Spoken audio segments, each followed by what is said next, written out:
Jemaat yang dikasihi Tuhan, Shalom, salam sejahtera dalam Tuhan Yesus Kristus.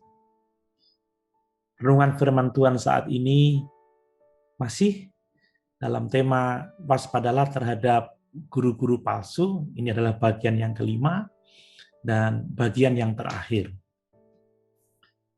Saya mengingatkan kembali apa yang sudah kita pelajari, mengapa kita harus waspada terhadap guru-guru palsu, sebab guru-guru palsu akan selalu menjadi ancaman bagi gereja Tuhan. Cara kerja mereka sangat lihai dan penuh dengan tipu muslihat. Ajaran-ajarannya membinasakan, pengaruhnya sangat hebat, sangat memikat. Dan saat ini kita akan melihat bersama bahwa motif dari guru-guru palsu itu tidak murni. Kemudian guru-guru palsu akan membuat jalan kebenaran Tuhan dihujat, dan semua orang yang mengikuti guru-guru palsu itu akan binasa. Mari saya akan membacakan lagi dalam surat 2 Petrus pasal 2 ayat 1-3. Demikian firman Tuhan. Sebagaimana nabi-nabi palsu dahulu tampil di tengah-tengah umat Allah, demikian pula di antara kamu akan ada guru-guru palsu. Mereka akan memasukkan pengajaran-pengajaran sesat yang membinasakan. Bahkan mereka akan menyangkal penguasa yang telah menebus mereka, dan dengan jalan demikian segera mendatangkan kebinasaan atas diri mereka. Banyak orang akan mengikuti cara hidup mereka yang dikuasai hawa nafsu, dan karena mereka, jalan kebenaran akan dihujat. Dan karena serakahnya guru-guru palsu itu akan berusaha mencari untung dari kamu dengan cerita-cerita isapan jempol mereka. Tetapi untuk perbuatan mereka itu, hukuman telah lama tersedia dan kebinasaan tidak akan tertunda. Jemaat yang dikasihi Tuhan, Rasul Petrus menunjukkan bahwa guru-guru palsu ini didorong oleh dua motif jahat yang saling berkaitan, yaitu hawa nafsu dan keserakahan. Akar dari kedua hal itu adalah sifat egois dan kecongkakan mereka sendiri. Mereka ingin mengeksploitasi pengikut-pengikut mereka untuk memuaskan diri mereka sendiri. Jemaat yang dikasihi Tuhan, selalu ada hubungan antara ajaran yang sesat dan kehidupan yang tidak murni. Memang terkadang sulit untuk mencari tahu mana yang lebih dahulu, tetapi duanya saling terkait. Ajaran yang sesat akan menuntun orang pada kehidupan yang tidak murni, yang tidak saleh. Dan orang yang tidak saleh, seringkali mereka akan menjadi tersesat dalam ajaran mereka. Itu disebabkan karena mereka ingin membenarkan diri mereka sendiri. Nah, jemaat yang dikasihi Tuhan, guru-guru palsu ini akan mengakibatkan jalan kebenaran akan dihujat.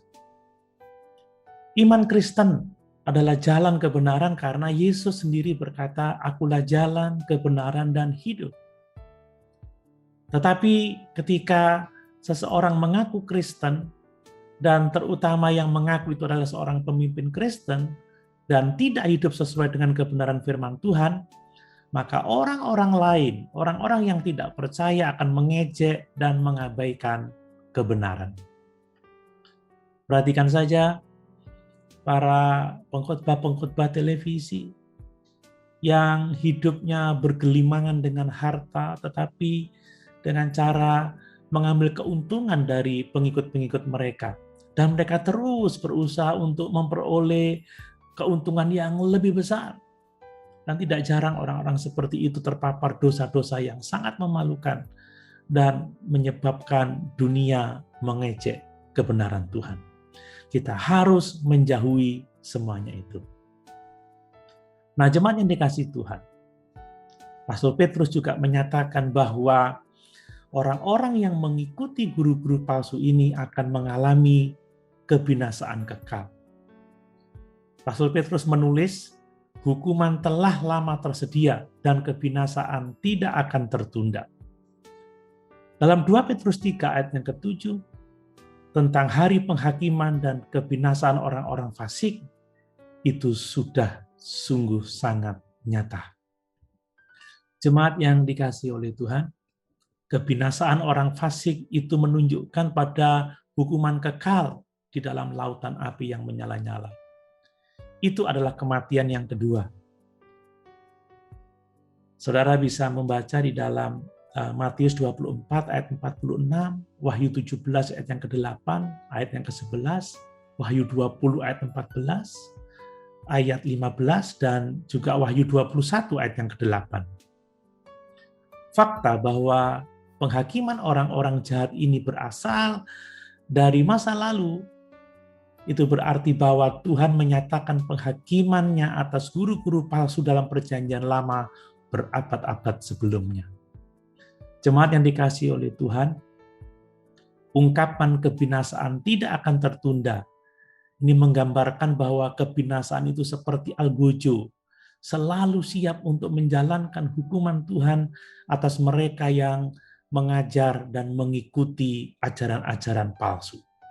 Sekali lagi, Rasul Petrus tidak sedang berbicara tentang perbedaan-perbedaan doktrin kecil, tetapi tentang ajaran palsu yang membawa orang pada kebinasaan.